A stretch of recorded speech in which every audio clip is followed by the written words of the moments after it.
জানো তো, আমার মনে হয় আমরা লাইফটাকে খুব কমপ্লিকেটেড করে ফেলি। ফিউচারের কথা ভাবি, টেনশন করি, আর প্রেজেন্ট লাইফটাকে নিয়ে একদমই চিন্তা করি না। আমার মনে হয় we should be thankful for all the little things in our life and live in the present. কি বলো তোমরা?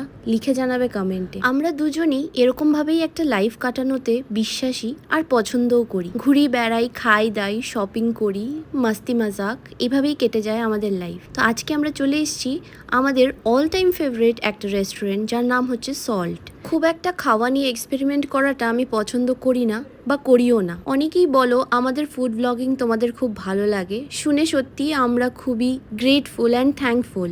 বাট কি জানো তো, আমি যে খুব একটা নতুন রেস্টুরেন্টে গিয়ে নতুন খাবার দাবার ট্রাই করি সেরকম কিছু না। আমার যেটা ভালো লাগে আমি সেটা রেকমেন্ড করি, যেটা ভালো লাগে না সেটার ব্যাপারে বলে দিই আপফ্রন্ট। সেটা নিয়েও অনেকে অনেক রকম মন্তব্য করে। যাই হোক, লোগো কা কাম হ্যাঁ কেহনা।